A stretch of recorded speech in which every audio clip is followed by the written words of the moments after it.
Let's take a moment to talk about taxiing. Taxiing refers to moving the aircraft on the ground under its own power.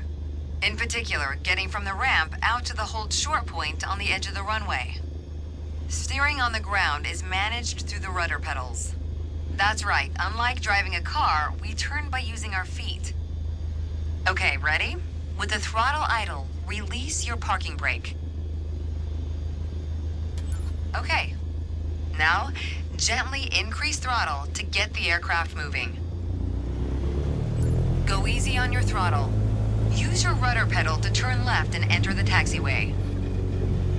As you increase power, watch the tachometer and make sure to stay around 1,000 RPM.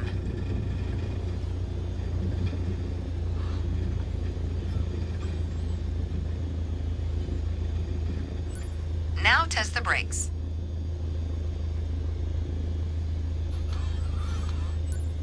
Good. Brakes checked. Taxi to the next exit, then come to a stop. Remember to control your speed with throttle and brakes. See the crossing in front of us? Stop before it as if traffic was coming off the runway.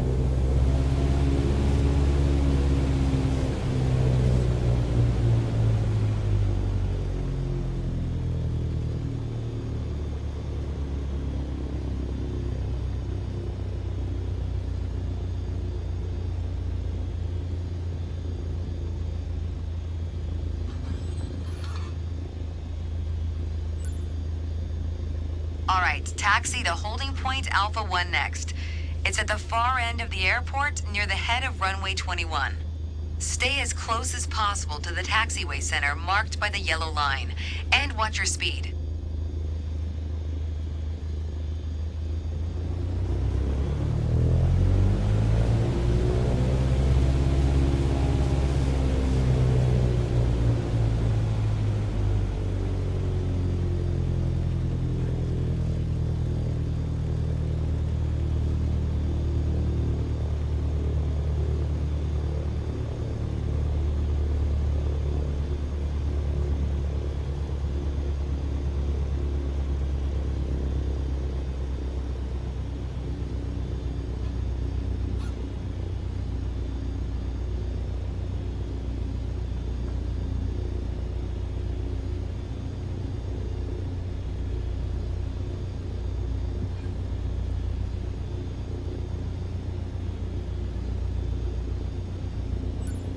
After the right turn, come to a stop before the hold short point and prep for takeoff.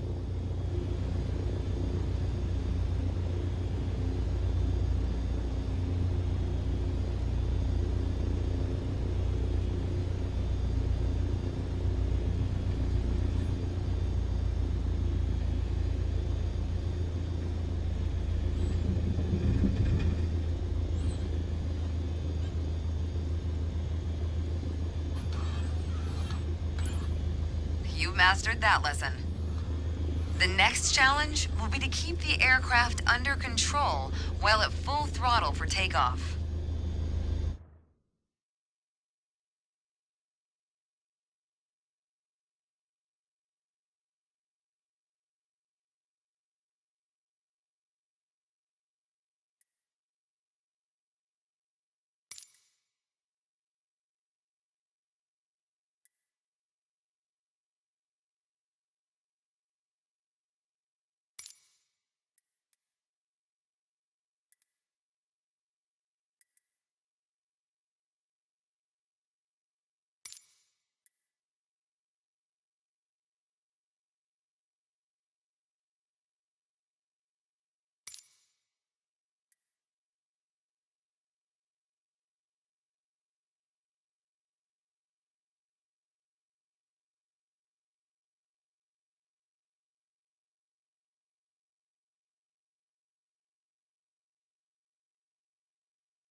There's an old saying I like.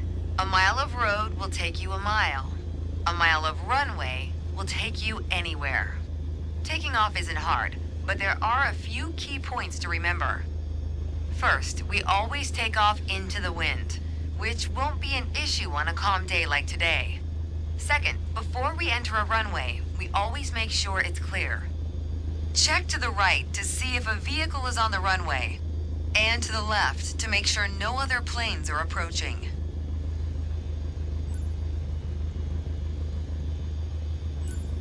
Everything looks good, no cross traffic. Go ahead and taxi into position. Now slowly taxi onto the runway and align the plane with the center line. Then stop your plane just after the number 21.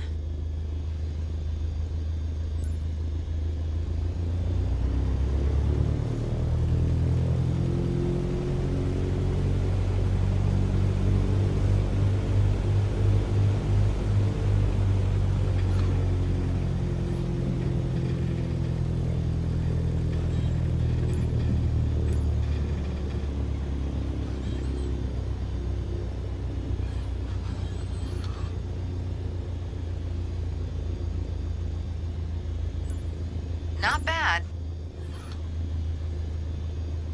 All right, let's do this. Apply full power and I'll walk you through the takeoff as we go.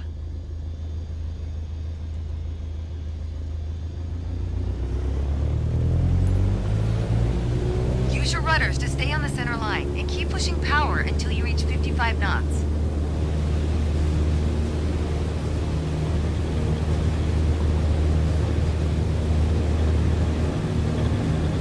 Good. Now gently pull back on the yoke.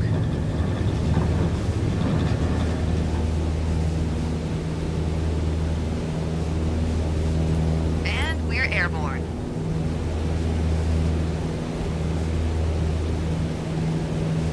Line up the top of your instrument panel so it's a couple of inches above the horizon. That'll pitch us up and set a good climb attitude. Focus on flying straight. Use your rudders to keep the runway heading of 210 degrees. Maintain 75 knots, and we'll reach our target altitude of 5,500 feet in no time.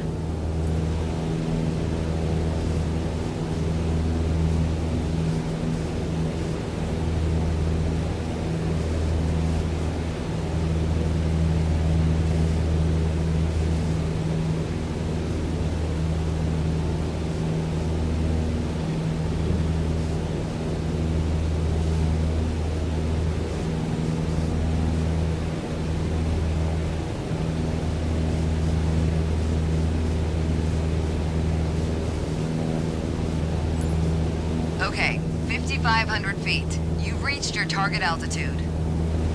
That was a nice takeoff.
For this landing exercise, I want you to focus on the yoke only.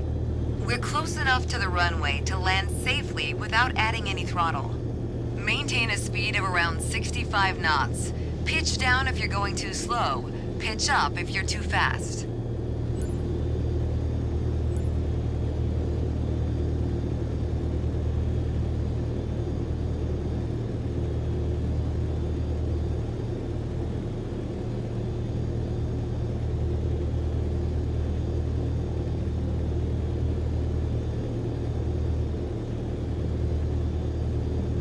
airspeed at 65 knots.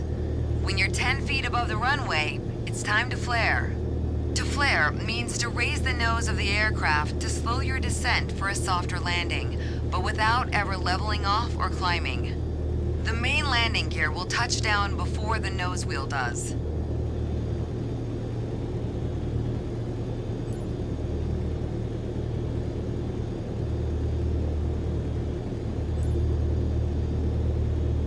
We're coming up on flare height. Resist the temptation to pull back. Now focus on the end of the runway and pull back slightly on the yoke to aim the nose just above it. Nice. Now apply the brakes to slow us down and bring the plane to a stop.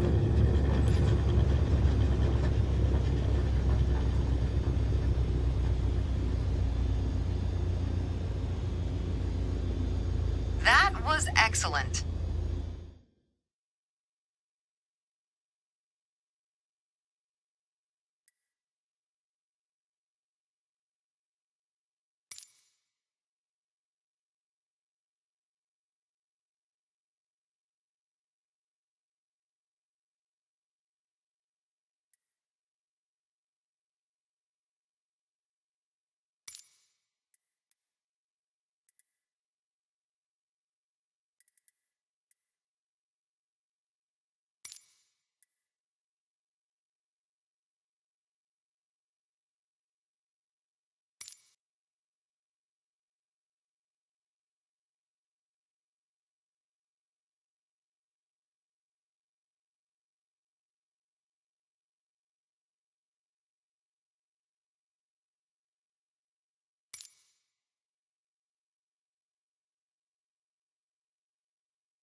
This landing exercise, I want you to focus on staying on the glide path using the throttle only. Smooth action on the throttle is key for remaining on the correct glide path.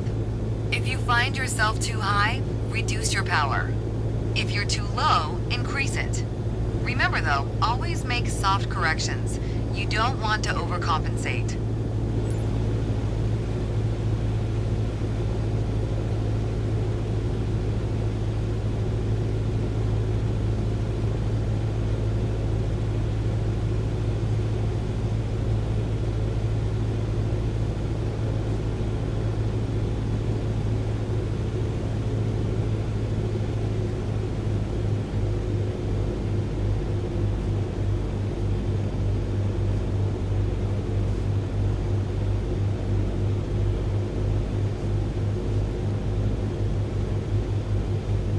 Now you can use the elevator to land.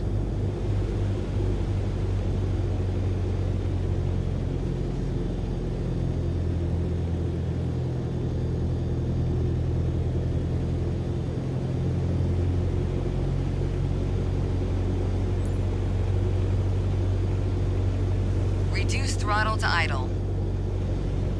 Now focus on the end of the runway and pull back slightly on the yoke to aim the nose just above it.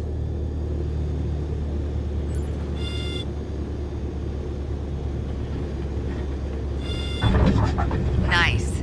Now apply the brakes to slow us down and bring the plane to a stop.